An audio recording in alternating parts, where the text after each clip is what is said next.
Hello.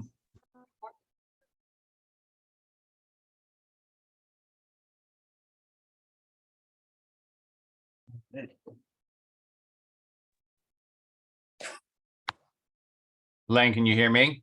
Yes, good afternoon. Good afternoon. And good afternoon, everyone else. Let's just hang on a little bit while folks join in.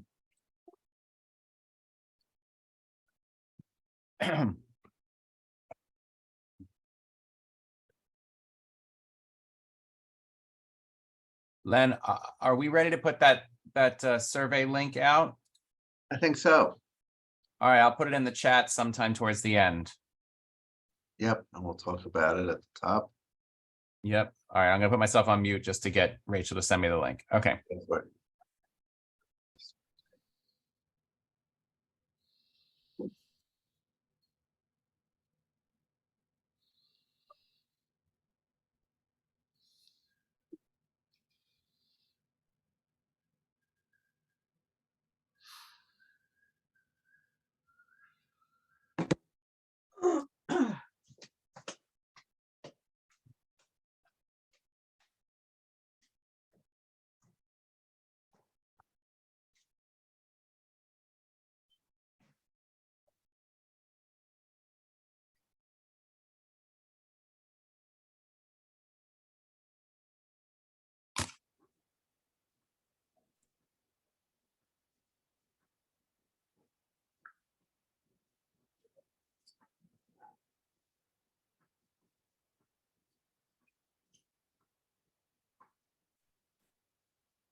We have someone here called Zoom user.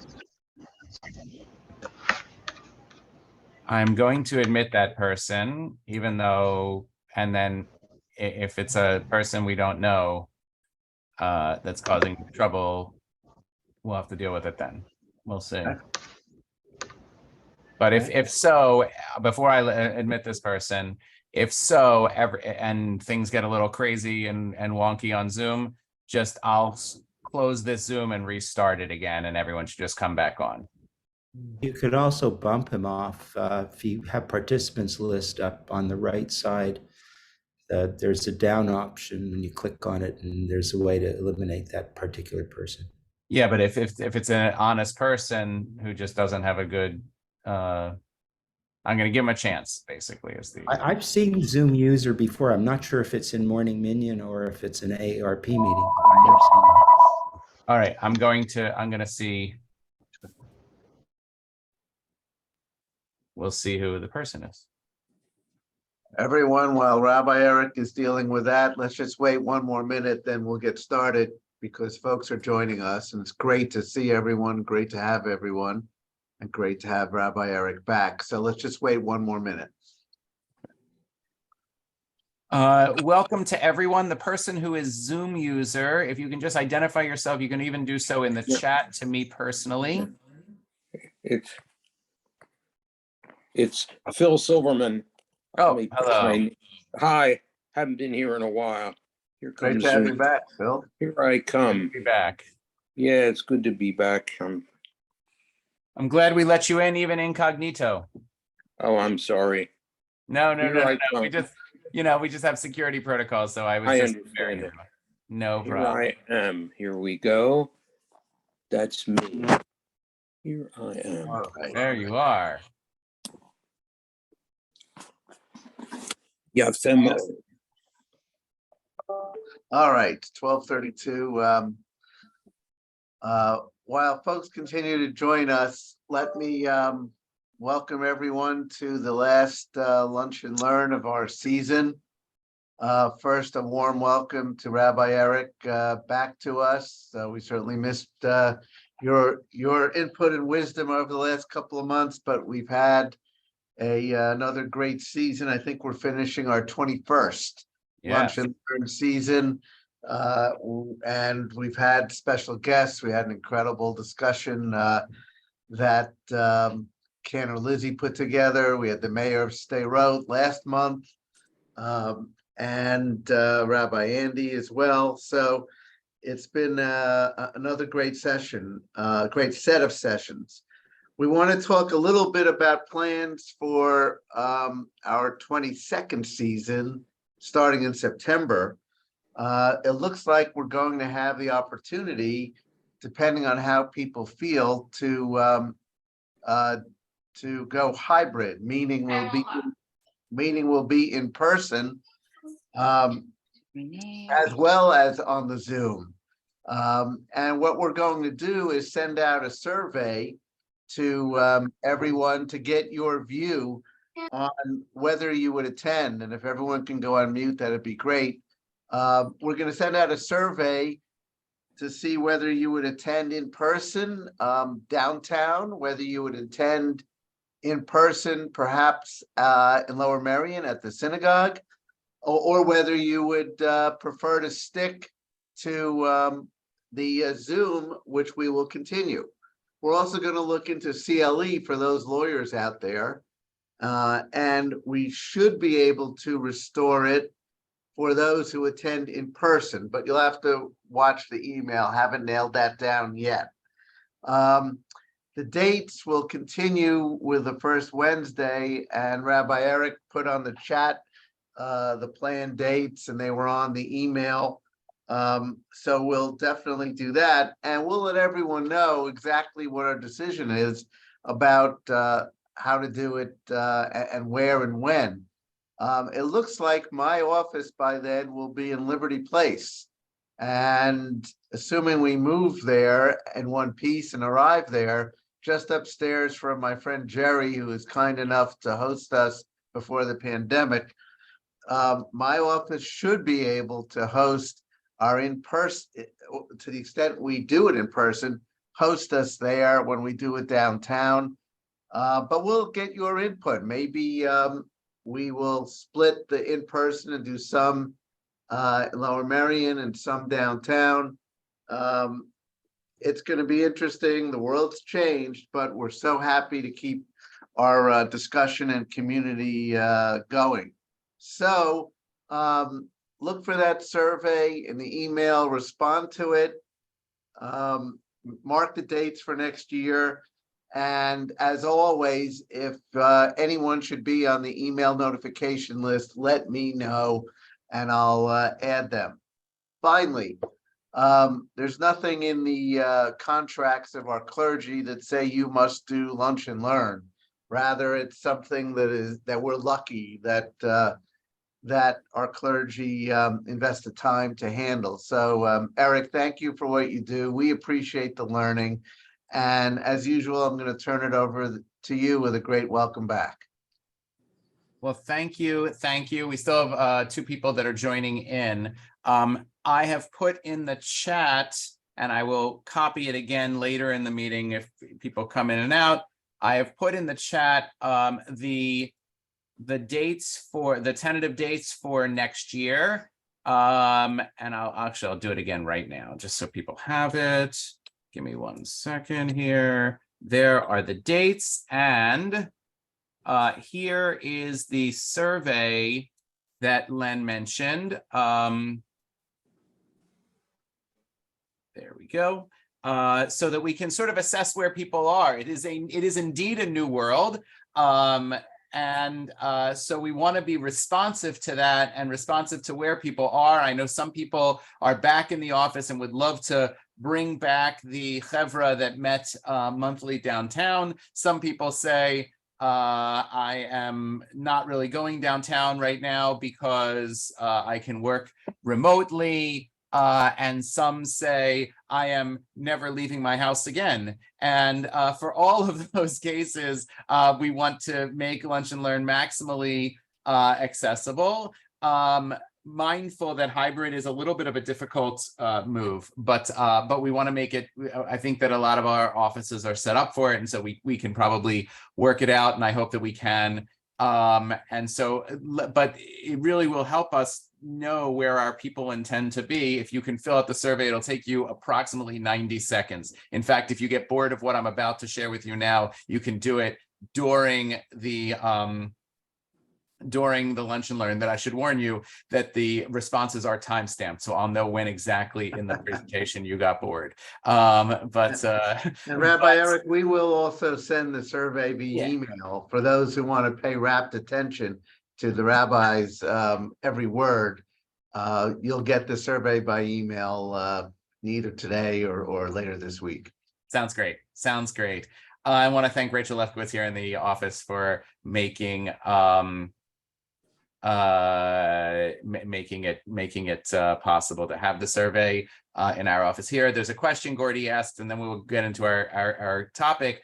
Yes, in the past we've had a registration list, and then you've had to get on the if you get into their computer, they print out a pass for you very quickly, and it just takes 1 minute just to get upstairs. But yes, the security is important. So if you've been, we can send the list. I understand, Len, but but also people can come in and register at the moment that they come. Just takes an extra step. Okay. So it is wonderful to be back with you. I am back. This is week 2 fully back from sabbatical, and it is good to see your faces, or at least your names on black squares, for those of you who understandably don't want to show your faces because you're eating or something like that. It is, after all, lunch and learn. And so I wanted to use a model that I was thinking about in my time away. Unfortunately, in Jewish history, we have plenty of models of times of unrest, uncertainty, and instability in Jewish history, from which we can maybe learn some lessons for this time of unrest, uncertainty, and instability societally. We clearly had reached an inflection point coming out of COVID, which is the whole point of the survey that we just sent out, in the idea that things we know are likely to change, even if that change in some ways is backward facing, because we're going back to something that we missed. Where we are right now, the definition of an inflection point is the moment that you don't know perhaps what is going to happen, whether it's going to move forward or revert to some past model, but you're most certain that it's not going to stay what it is right now. And I think that we can, unless someone wants to pipe in and disagree, I think what is right now feels on shaky enough ground politically, in terms of polarization, in terms of uncertainty, in terms of what it means to work, what an office space is, what a home space is, what is going on in America, what is going on in Israel. There are so many things that feel like we are flagpole sitting, such that we know that the stable ground is much more stable ground anywhere besides where we are right now, and so that is unsettling. And in a time like this, we're going to learn from another era that was like that 2,000 years ago, of sort of upheaval, and there are different responses to that. And as divided as our society is, in many ways, I think the most constructive divide that we have in our society is how we respond to what feels like inexorable change in some direction. Even if we can't predict the right direction, or we don't agree on what the direction should be, it feels like it feels like 10 minutes from now, we're not going to be where we are right now, but it certainly feels that a year from now or 5 years from now, we're not going to be where we are right now. And that may be true of all moments in history. It feels, for a lot of reasons, to me, particularly fraught in this moment. So before I go into how we can learn that, I believe that the way that our society and individuals and groups respond to the prospect of change and our appetite for change is one of the ways in which we are most constructively divided, not destructively, but constructively divided, depending on what comes of it. So I want to stop for a moment and make sure that people sort of understand the premise that we're starting with, and then we're going to go forward and see what that means for society and law and the norms that we take for granted now. So does anyone have a thought or a comment of sort of the introduction before we jump in and I start screen sharing? Feel free to, pipe up, but otherwise I'm going to jump. Here we go. Sharing screen. Hold on. Okay. There we are. You can all see it, I trust. Good. Okay. So, the thing that I find in my conversations, in my sort of thoughtful conversations, there are all sorts of emotional conversations that happen. But the thing that I find in my thoughtful conversations with people about where we're headed as a society, that is perhaps most divergent and leads to other amounts of trust of one another and affiliations and political affiliations and socioeconomic affiliations, is this question at the top of the page. How willing are we to tear it down in a moment where it feels like taken for granted societal structures are a little less assured? What is our gut instinct? Do we instinctively go to a place of comfort, something that we know, even if we know it was imperfect? Do we say, well, we got less to lose because things seem so messed up as they are right now, so we might as well tear it all down? The stakes are actually ironically lower because we're farther away from where we want to be. Maybe that's what we feel. And how we respond to that is pretty critical. Hold on for 1 second. Oh, it's at the end of the sheet. There we go. Okay, there we go. The first and last slide are the same, so I was confused. Okay, so this is the key question. The key question is, how do we confront instability and the possibility of change? And this divide in our society, I don't think is an inherently bad one. I think once we know where people stand, we can have a better understanding of what that means and why and how we arrive at a certain place. And so I'm going to say some things here, and I should lead this by saying I don't necessarily agree or disagree with any of these things, but I'm going to say some key points that will give you visceral reactions one way or the other.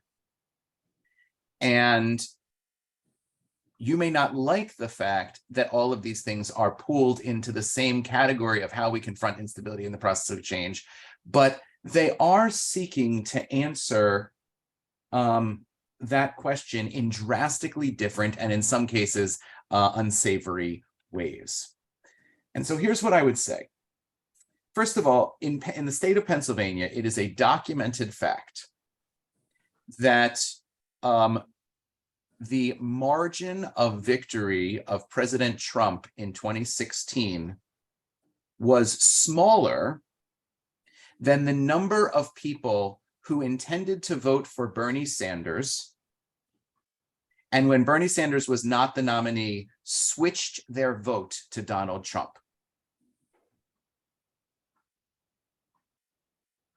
This has been reported by a number of news outlets across the political spectrum.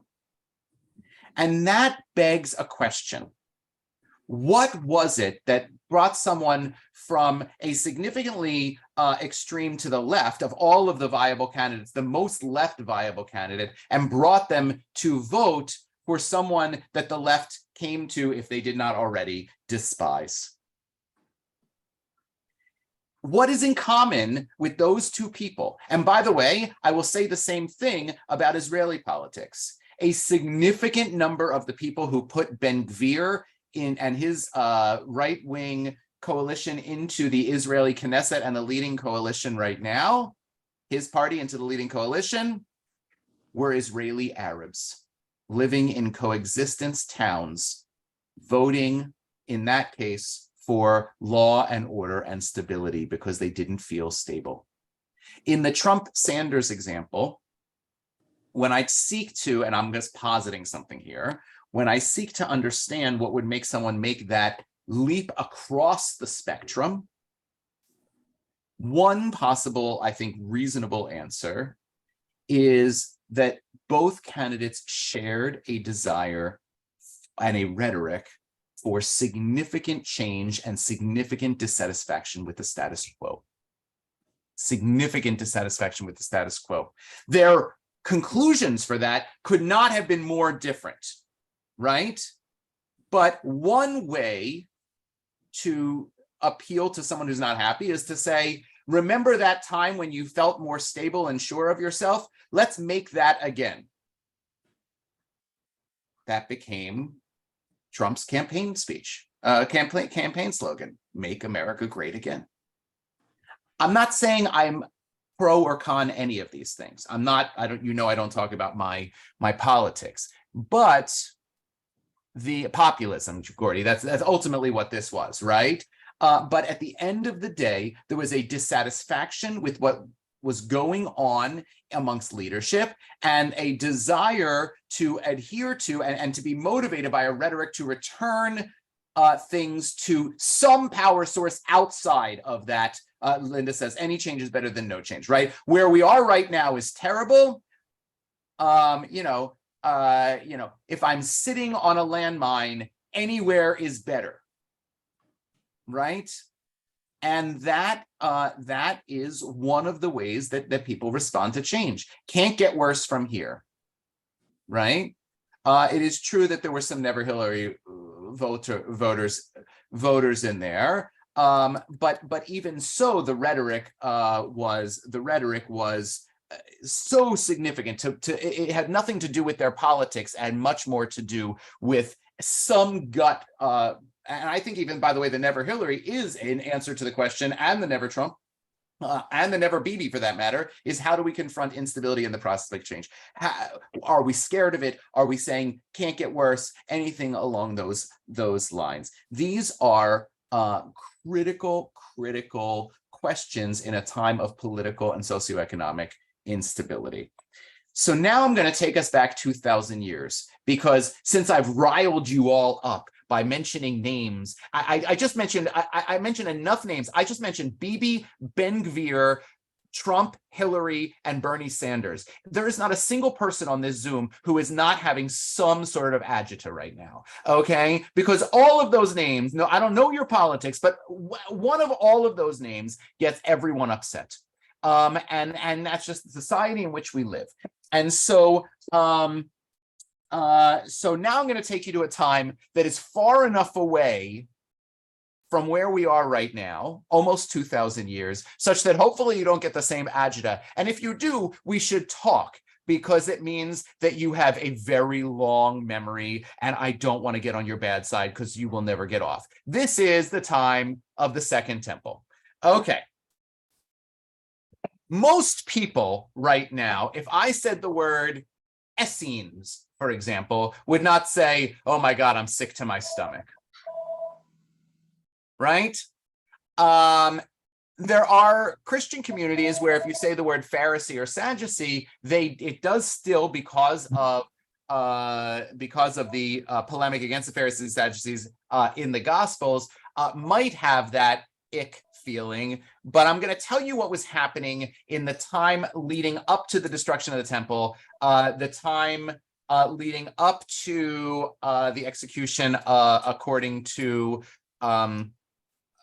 Christian Bible sources of Jesus. So this is the 1st century of the Common Era. We're talking approximately the year 25 to the year 75. That's the 50-year period we're talking about right now. Okay. And I've given you a picture of Judea, as it was called at the time, and then an inset map, which was decidedly difficult to create, you'll see, of Jerusalem, as it were. There were, in that time, a number of polemicized and polarized sects, S-E-C-T-S, sects within Judaism. And some of this, some of you may be familiar with. I'm going to go through the idea very quickly, and then I'm going to go through what we can learn from this idea and apply to our current day. So this was I'll go back a little bit before this. The Maccabean revolt was in the 2nd century before the Common Era. So we're talking about 200 years. Everyone loves the Maccabees. They gave us latkes and sufganiyot, and they gave us Hanukkah and presents and dreidels and all of those wonderful things. Here's the thing that we don't often talk about the Maccabees.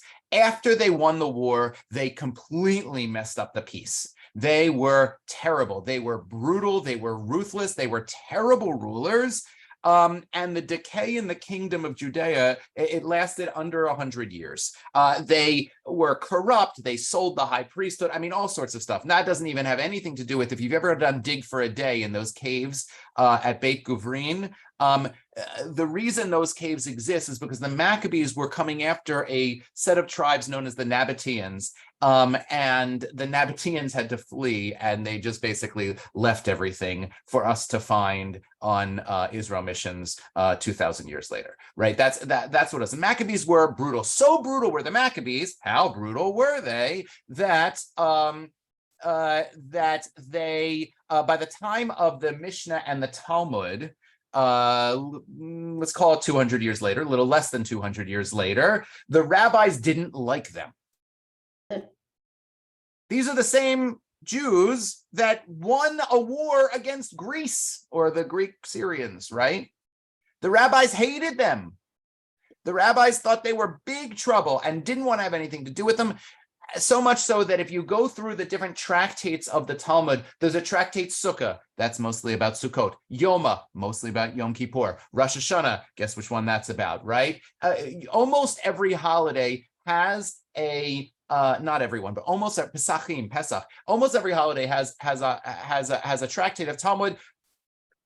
Hanukkah gets 4 pages in the middle of Shabbos, and that's only because both of them have to do with candles. Right? Hanukkah gets buried because the aftermath of Hanukkah was not good. So now let's go 100 years later, the Judean state of the Maccabees declines, and shortly thereafter, it's Greeks, then Romans very quickly. The Romans are really the ones in control. Romans had one rule when you became a vassal state or a province of the greater Roman Empire. That was, well, a couple rules. First rule was pay your taxes. Second rule was in the rare case where we needed soldiers. Some of your people were going to be soldiers, but that actually was pretty rare, especially for outlying backwater places like Judea. And the third one was, don't make me come in there and regulate, as many parents have said to two battling siblings, right? Don't cause me a problem, also known as Pax Romana, Roman peace. As long as things were quiet and I didn't have to send a Roman legion to your province, you could almost, and you paid your taxes, you could almost do whatever you wanted. We as Jews did not get that memo. And so in the just before the year 0, leading up to and culminating to the middle of the 1st century of the Common Era, we started to have internecine squabbling. And that squabbling got bigger and bigger and bigger. And the orange squares that you have here are the major parties that existed at that time. Before I go into the actual parties, are there any questions so far? I've now given you the background. We ready to go? I can't see all of you, so so you can just shout out if you want to. All right, here we go. Some of these are more famous than the others. Some of them owe their fame to infamy in the Christian Gospels. But basically, you had the following people. The ones in power were the Sadducees. That's why they are located in the inset map on the Temple Mount. They had the power. They were aligned politically and economically with the priesthood, and keeping the temple as the source of Jewish peoplehood and, frankly, money, tax money, internal tax money. They were all about that. The Sadducees were the party of the priests, as it were. The major opponent of the Sadducees were the Pharisees. The Pharisees held a number of different. They were not in power. They were not as powerful before the destruction of the temple.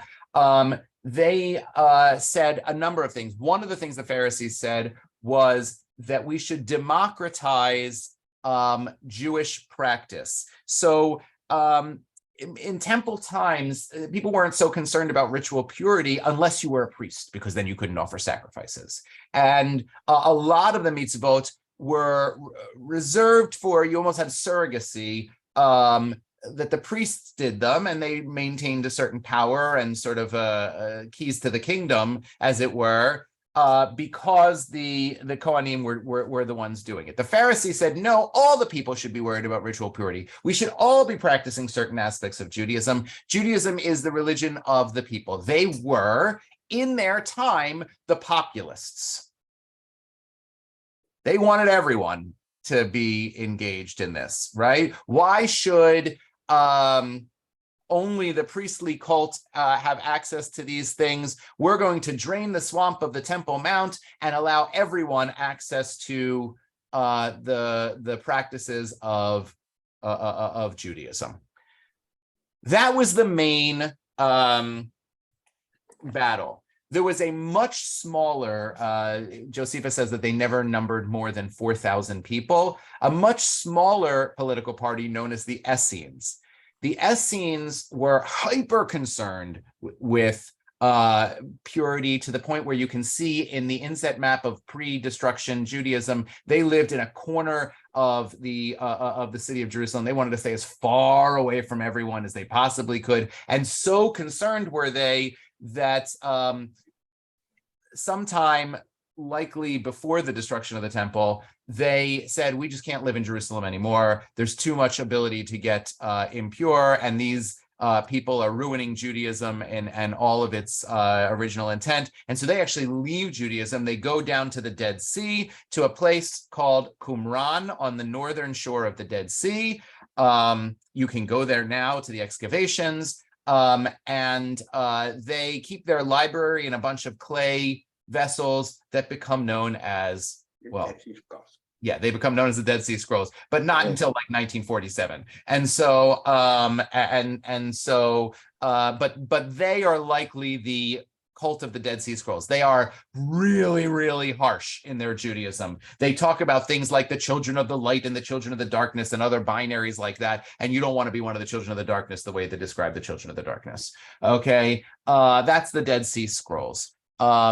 They figure very important, mostly because theirs are the oldest, among the oldest discovered of many of the biblical texts in Qumran. Okay. The last two parties are slightly different. In the beginning of the first century of the Common Era, there's this guy who is particularly charismatic, who lights up the imagination of people who never saw themselves as participants in the political process. These are people who mostly couldn't even afford to, or didn't have a desire to live in Jerusalem. Most of them lived in the Galilee, which was the sort of backwater area of Judea. They had meager living, and as you might imagine, were much less cosmopolitan, and were frustrated because all they knew is that minimally they had to give a half shekel a year, but really they had to give a lot more than that to the temple in Jerusalem, which they had never been to and didn't care about and didn't think was frankly representing their needs. And so, and they were disproportionately had less access to healthcare. I'm speaking in modern terms now, obviously. Disproportionately disengaged from the communal structures that bound the Jewish people together, disproportionately didn't care about the Jewish religion, certainly didn't care about the priests, and certainly couldn't imagine the waste that it was to daily offer sacrifices, let alone on a holiday like Sukkot, in which dozens upon dozens of rams are being, and this is a family that if they had one ram, that was a big deal, and they probably actually shared ram so that they could make more sheep. in the Galilee. The person who energized this frustrated mass Jesus Christ. Jesus. was Jesus. Yes, was Jesus. Jesus of Nazareth. Nazareth is in the Galilee. He's born, you can see he's born here in Bethlehem, makes his way through a number of these towns up here, up to, I didn't have the whole map here. Up here is the Galilee, right? Nazareth would be right about here. And eventually, as he builds a following, makes the other two major parties, the Essenes don't care. They say everyone's impure. The Sadducees and the Pharisees really don't like this guy because he's a newcomer. Who are you to come and, to do this? He brings dozens or hundreds of people from the Mount of the Beatitudes, where he says the meek shall inherit the earth, which is right about here, and brings them down to Jerusalem. And all of a sudden, the Pharisees and the Sadducees are really upset because the Pharisees are the wannabes, the Sadducees are the bees, and all of a sudden, are the queen bees, and all of a sudden you have this newcomer in town who seems to have the power of the masses, right? When people in power are out of touch with what we call Amcha, or the people, that is a very unstable reality. That's when Saudi Arabia, for example, starts giving out money so that people don't get angry at the royalty in Saudi Arabia. And very honestly, the most recent democratic miscalculation of that was when Prime Minister Netanyahu fired Gallant out of his cabinet for questioning and showing sympathy to people who were concerned about the judicial review, the judicial reform, and realized when a day later, not on the schedule of the protests, 750,000 people showed up in Tel Aviv with hundreds of thousands elsewhere, realized that the people actually do have power, especially when they have nothing to lose. We'll get to that in a second. The last one, before I move on to another slide, are the Sicarii. The Sicarii come around in a slightly later incarnation, when the Romans start to see that things are getting a little agitated in Jerusalem, and they start to come and impose certain restrictions, because again, all of a sudden the Jews were not letting them sleep at night, and now a Roman legion had to come. In the end, by the way, 5 Roman legions had to come to conquer Judea, which is absurd.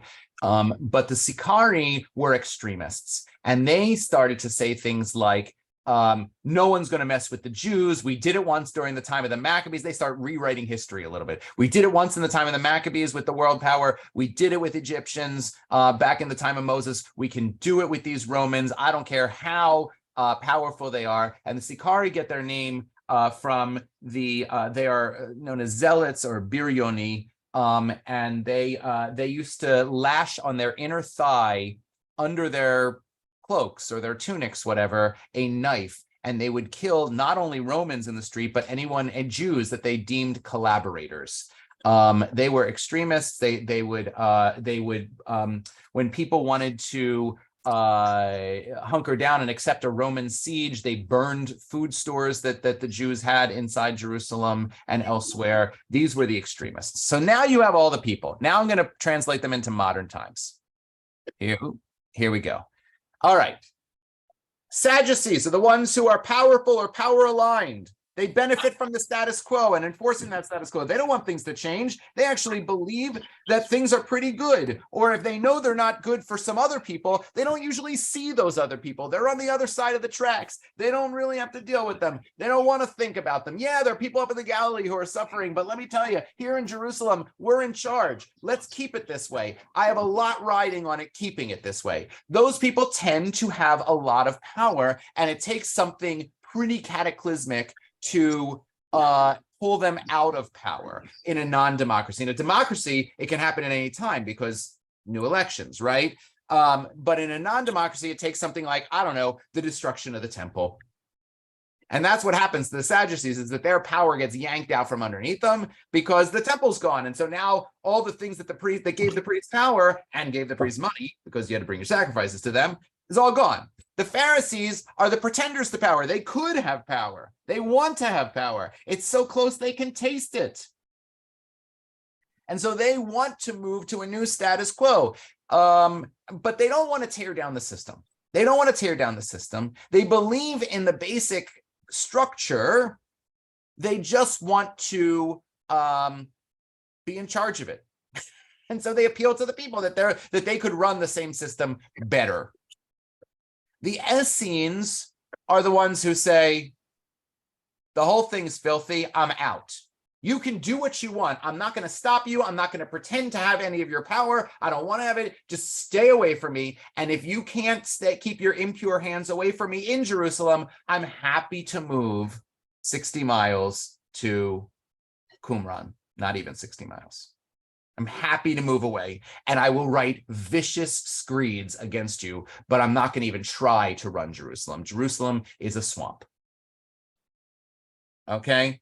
Sicarii we talked about. Those are the ones who are willing to go to extremes, even extremes that include murder, which, by the way, is one of the commandments that they're trying to uphold. They're trying to show the strength of a people who outlaw murder, and they call the Romans murderers, and they see no irony whatsoever in the fact that they are murdering to sustain a system of life that condemns murder.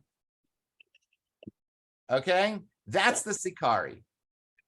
They want to enforce their power. Now, they are an extreme version of the Sadducees because they want to maintain the temple cult, of course, right? They want to maintain, but until the temple is destroyed, the extreme, but they have an extreme way of doing it. So much so that the Sadducees say, I like what you're saying, I don't like what you're doing.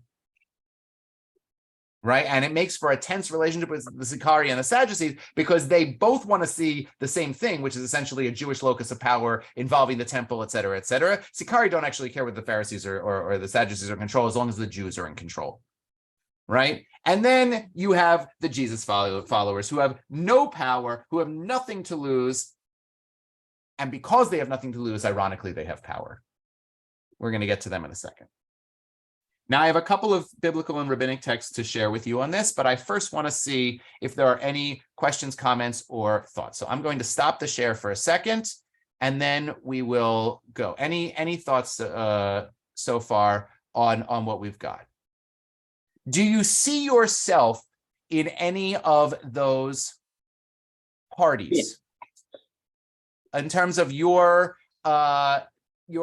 appetite for foundational tear it down to the studs change, or even burn the whole house down and don't even leave the studs kind of change? Anyone have any response to that? Yeah. Pharisees. You see yourself as a Pharisee. Mm-hmm. That's good. That's who ends up winning. Spoiler alert. Pharisees win. Part of the reason the Pharisees win is that the temple is destroyed, so the Sadducees are out.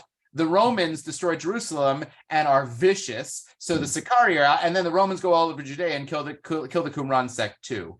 And so the Essenes are out. The only other ones who I'd say win, but win outside of the system without destroying the system, despite their best intentions, are the Jesus followers, and there are 2.1 billion reasons why they win. But that takes a pretty bigger view of history to get that far.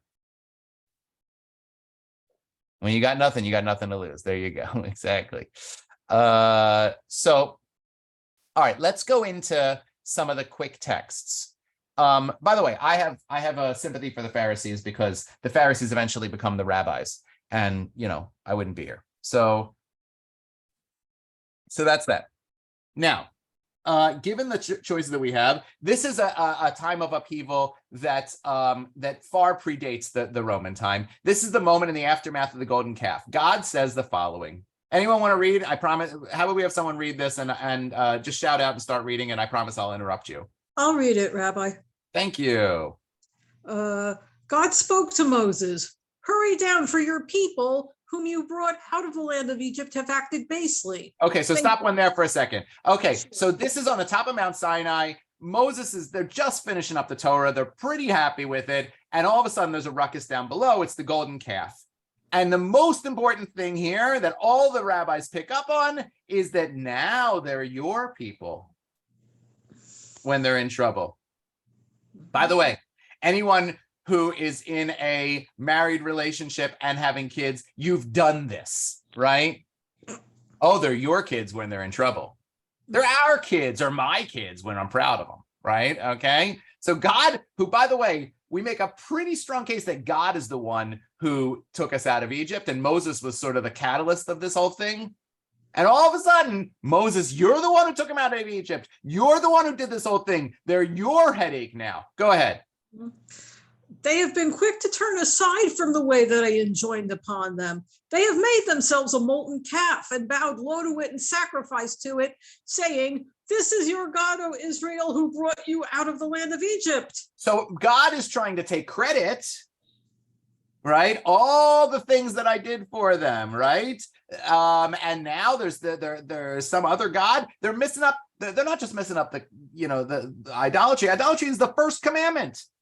I am the Lord your God who took you out of Egypt. You shall not have any molten images besides me. Mhm. No other gods besides me. No molten images, right? That's commandments 1 and 2. Boom. They're messing up from the beginning. It's like it's almost like I imagine if God is like a checklist, right? Like number 1, check. We messed that one up. Number 2, check. Like when do we get to 5, 6, 7, and 8? Let's go. All right, continue on. God further said to Moses, "I see that this is a stiff-necked people. Now let me be, that my anger may blaze forth against them, and that I may destroy them and make of you a great nation." Okay, so stop there for a second. God says, I can't, this people's going to be a headache. I have a better idea. Let's tear it down. Moses, I like you. Let's just get a kingdom of yous. A people of yous, Moses. I don't need all this, what's going on at the bottom there. Does that feel, what does that feel like to you? Which of the parties does God feel like in that scene?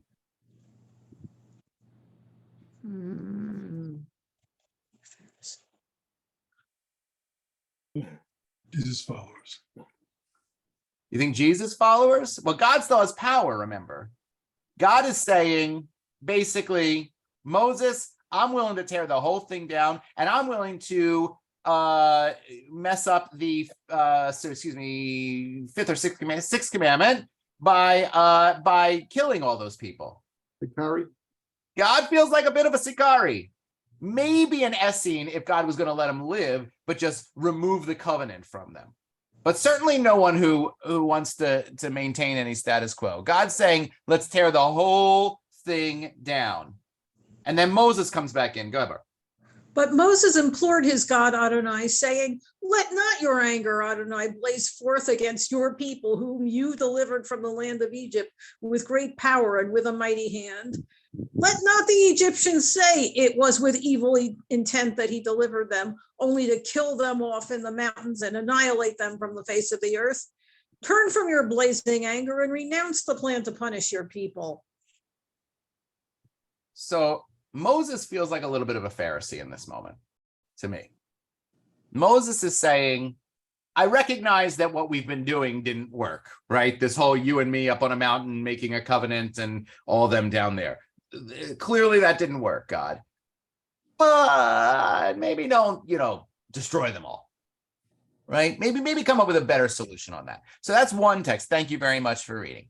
Hold on. There we go. Now, the Pharisees, I mentioned this to you, come into power. They come into power because of the destruction of the temple, and the Sadducees and their whole power base is gone. And so the Pharisees become the status quo. Here's the challenge after you win an unlikely political victory. What's the challenge? Now you have to govern. Now it becomes real. All that rhetoric of how terrible it was in the prior administration doesn't amount to a hill of beans, because now you got to make it better. You just got the charge. And now you better do it. And if you don't do it, and you don't do it pretty quickly, because you are the status quo, there's likely to be another party, either the old party or a new party, who's going to point out what a bad job you did. That is the challenge of being the incumbent party, is that if people aren't happy with what's going on now, it's your fault. Whether or not it's your fault, it's your fault. And so the Pharisees do, ironically, a lot of the stuff that the Sadducees did to consolidate their power. But they do it in a different way. They don't have a temple. They don't have any of those things. So they start with, the Pharisees are good talkers. They're rabbis. They're good talkers. And they start doing it like this. They start doing it with rhetoric. And so the first thing they say is, we're going to start teaching a series of teachings, which we're going to call Pirkei Avot. Everyone's going to learn it. It's going to be a great, day school, middle school thing that everyone has to learn all of Pirkei Avot and all that stuff. It's all going to happen. And we're going to start these teachings by the following. We say Moses received the Torah at Mount Sinai and gave it to Joshua the elders, then the prophets, and then the Great Assembly, all of these different generations of leaders. And guess who the direct inheritors of all of those people are? It's not the priests. The priests existed, but they were the Aaron. That was the different branch of the family tree. And it's not the kings, because that's a totally different group here. The direct inheritors of the tradition from Moses to Joshua to the elders, going straight from Sinai directly down the chain, is us. Shimon HaTzadik, an early rabbi, a late Pharisee. Antigonus of Socho, early rabbi, late Pharisee. The first chapter of Pirkei Avot is a political lineage. They're saying, they're dropping some names saying, here's why you should listen to us. Because we are the true Judaism. We are the true inheritors of the Jewish people. And we can trace our authority not just back to Hillel and Shammai, not just back to Shimon HaTzadik. We can trace our authority back to Moses. That's what this mission is about. It's not, it sounds very nice and flowery, but that's really what it's about. And the next thing they do is very, I don't know whether to say Machiavellian or Maccabean, but those may be the same thing. The next thing they do is they say, so we're the ones who are the direct inheritors. We're the direct inheritors. Oh, I messed up there. There you go. And so then not only is it important for us to say we're the direct inheritors, it's important to say you ain't. And they do this thing. Actually, let's go one more slide. They do this thing where they're sitting at this town called Yavne. Yavne is the place, going back, Yavne is the place that the Pharisees flee to when Jerusalem is destroyed. They're sitting there, and they're basically creating a Judaism that doesn't rely on the temple. Exactly. And they make the case that you don't need the temple, that we can do it in our homes and in our hearts and in our individual practice. And they're sitting there, and one of the things they have to do is they don't want to tear down the whole system. They want to create memorials to the old system. And so they create, for example, the Amida. And every time a sacrifice was given in the temple, now we say an Amida. And it starts out that there are Shmona Esrei, there are 18 blessings in the Amida. It was created, according to the Talmud, by a guy named Shimon HaPakuli, who's Simon the Wool Weaver. I love this. In my head, they're sitting together at Yavne, and there's one guy sitting in the classroom at the back of the classroom knitting, as almost every one of my adult education classes has someone knitting in the background. He's the wool weaver, so I've decided he's a knitter, right? And he's knitting in the background, and Rabbi Gamliel and Rabbi Yochanan ben Zakkai say, we need someone to write an Amida. It's going to remind us of the sacrifices in the temple, but it's not going to be the sacrifice in the temple because we don't want to be like the Sadducees. We want to be our own thing. Who can do this? And everyone says, not me, not me, not me. And all of a sudden, there's a guy who's going knit, knit, purl too, and and he gets nominated, right? So he writes this thing, 18 blessings, very nice. We like the number 18, whatever, except for one thing. The current Amida on the weekdays has 19 blessings. 19. 19. Yep. Exactly. And the 19th blessing is a guy named Shmuel HaKatan. Shmuel, the small dude. That's what it means. He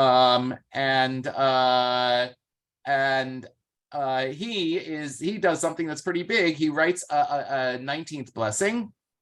And this blessing is known as Birkat HaMinim. Birkat HaMinim is a blessing. I think it's the 12th blessing or something like that in the Amida. And it says, V'lamal shneim al tikva. Anyone who is out to get us, they should have no hope. And anyone who is wicked at this moment should be lost instantly. And all of our enemies should be cut off and uprooted and crushed now and speedily in our day. Praised are you, God, who breaks the enemy and subdues the insolent. Right. Mm-hmm. Now, we say that and we say, well, there's some not so nice people in the world. And so I guess that's like the not so nice character of God. But if God's going to have a not so nice character, I want it to be direct against the people who are trying to get me. And there are plenty of people who are trying to get me. Nowadays, that's what we think. That's not what the original Shmuel HaKatan blessing was. The original Shmuel HaKatan blessing was against the Sadducees. He wrote the blessing to out the Sadducees. And everyone knew it. And everyone said, if you're a Sadducee, you're a heretic. And so we're outing you. And if you're a Sadducee who's sort of like trying to sneak into the Pharisaic world, we're going to say something that you wouldn't even be able to say in your Amida. It would be like cursing your own mother and father. And then there's a whole scene, which I put in here, which we're not going to get into, about one time the next year he forgot the blessing and so he omitted it. Actually, Shmuel HaKatan himself omitted it, and he's sitting there in front of the davening. He's leading prayer, and he's like, "Oh God, the blessing. If I don't say the blessing, they're going to think I'm a Sadducee. Oh, this is really bad. I really got to come up with the blessing. I can't come up with the blessing. What's the blessing? It takes 2 to 3 hours." And you normally, if someone skipped over that blessing, they would tear him out of shul, and they would say, "You're not fit. You must be a Sadducee. Get out of here. We're excommunicating you." And they say, "Well, no. He wrote the blessing. Give him some time. He's going to come up with it. We promise he's going to come with it." And 2 or 3 hours later, he finally comes up with it. Thank God. Okay, but you can see the type of sectarianism this is. If they wrote a blessing in the Amida to say that essentially the Sadducees stink. Now on to the Zikari. I'm going to finish this very quickly. This is a story of the founding of Yavne. We've learned this story before. And in this story, this is about the Zikari, also known as the Bir Yoni. Actually, the head of the Pharisees, or one of the heads of the Pharisees, was a guy named Rabban Yochanan ben Zakkai. He founds the academy at Yavne that actually writes the Amida and stipulates the Passover Seder and all of these things. And this is before they're sort of besieged and stuck in Jerusalem, and he calls to his nephew. He calls to his nephew and says, "This is a problem. This is a complete problem. You can't. We got to work together here. Can't we stop killing Romans in the streets? Isn't that like sort of a better idea? Because they're gonna destroy us." And they're going to absolutely destroy us. And this is an issue of extremism in general, of zealotry in general. So privately, the nephew of Rabban Yochanan ben Zakkai, who affiliates with the extremists, say, "Uncle, I can't do anything about it. Anyone that they think is not extreme enough, is not willing to kill a Roman or a collaborator in the street, if they saw me not killing you, they would kill me. This is the problem of extremism." And then Rabbi Yochanan ben Zakkai says, "Get me out of town and maybe I'll be able to do something about it, but I certainly can't do it from within here." Very often, extremism is an all-consuming fire, and you're always looking over your shoulder to someone who's more extreme than you. And we see this in the polarization of politics, that you have to be so pure of dogmatically pure that other people can tear you down. So much so that even within the extremists, there are people who are so extreme that the one step less extremists say, man, this whole thing's gotten out of control. Now, I'm not going to define anyone as extremist here, but I'm going to apply this to Israeli politics for just 1 second. In my head, the people who are in the right of center coalition that is ruling Israel right now, but closer to the center than, let's say, Ben-Gvir and Smotrich, right? Okay, who are clearly far right. They wake up every morning, they pick up the newspaper off their stoop, in my head, and they say, what did those guys do now that I'm going to have to undo? What type of headache did they do now?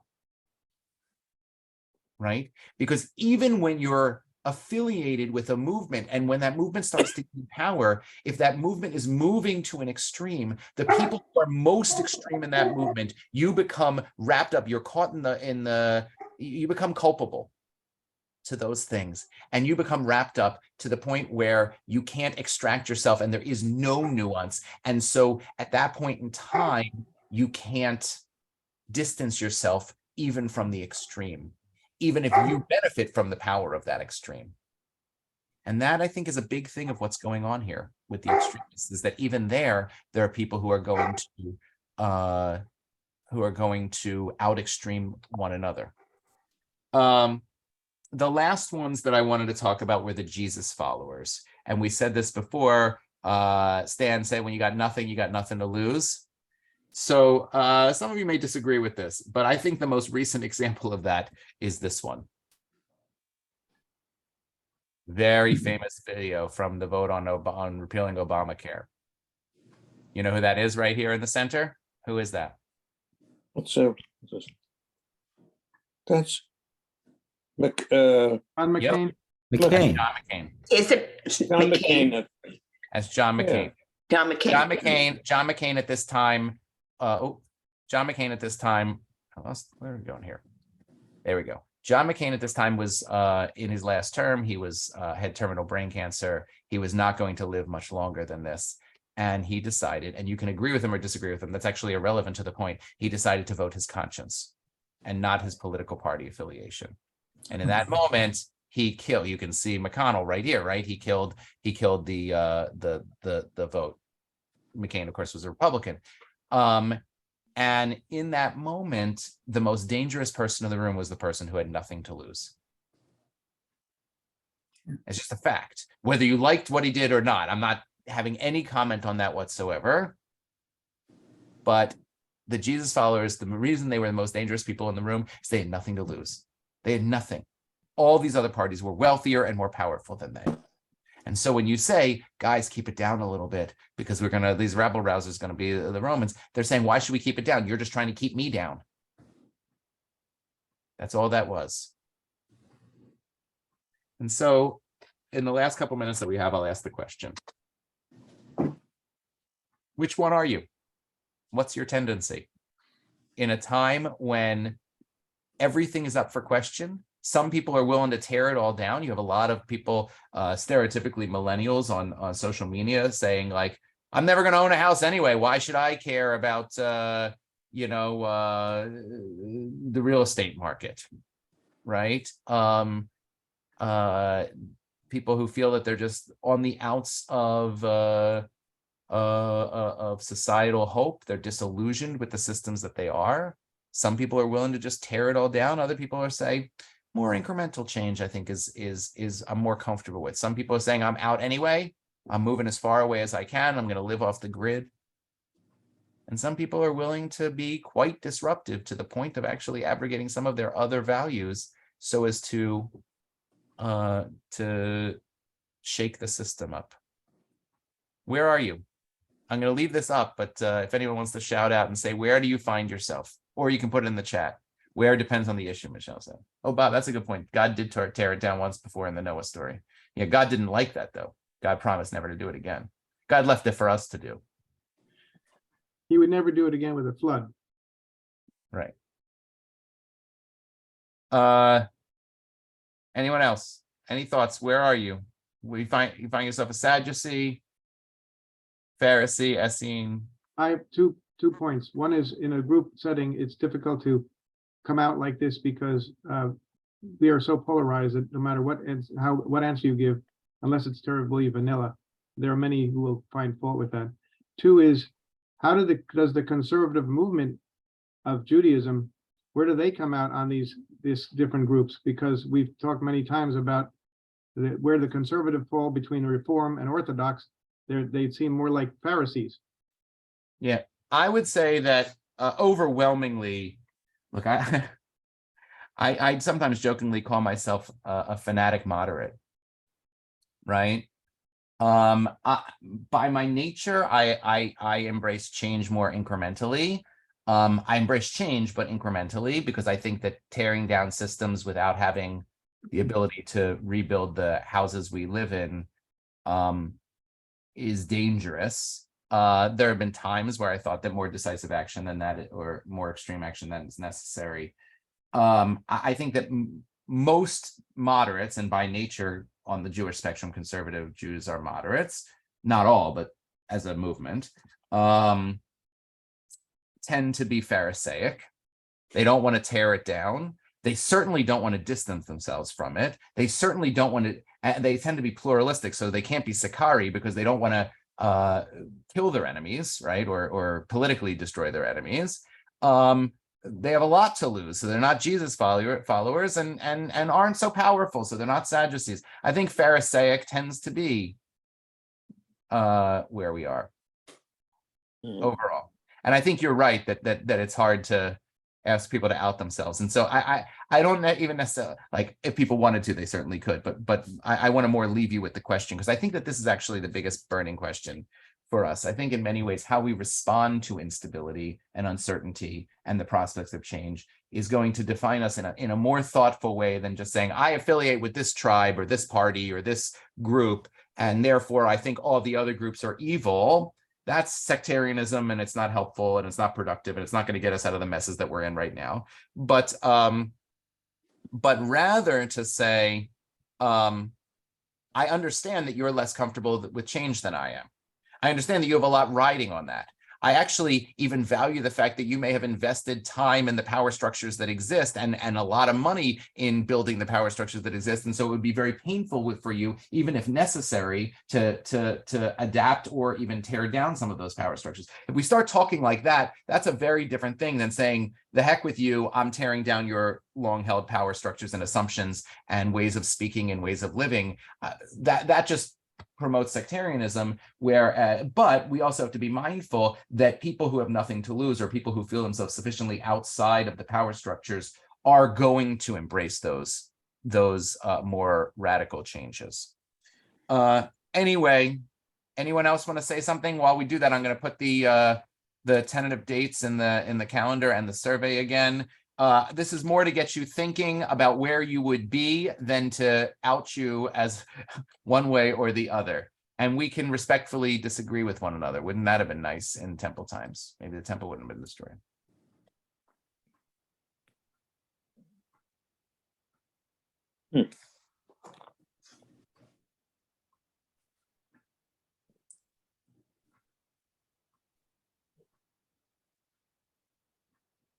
Well, So- thank you, Rabbi Eric. Let me just say that the survey is also on the email as well as the date. So feel free to respond that way. Sorry to interrupt, Eric, if you want to conclude. No, I hope this was helpful as a way of thinking about where we are, the uncomfortable place, often the uncomfortable place that we are in society.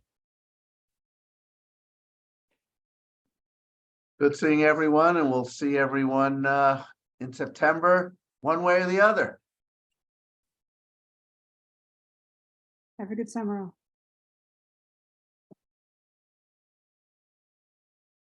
all. Aber guten Sommer. Seid gesund, Allemann. Bye all. Bye.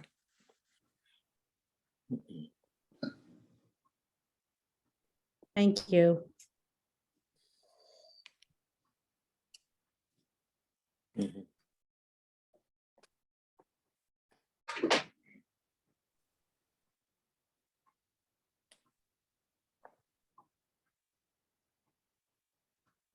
Take care.